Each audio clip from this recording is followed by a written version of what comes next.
ছাত্রদলের সাবেক ৭ শীর্ষ নেতা এবার বিএনপির প্রার্থী।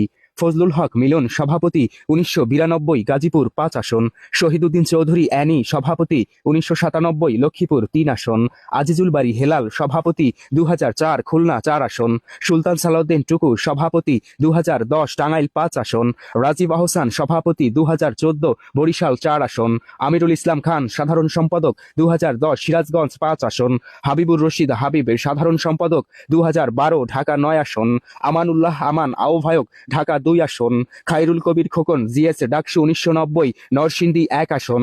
ছাত্রদলের আরো কয়েকজন নেতা বিএনপির মনোনয়ন পেয়েছেন।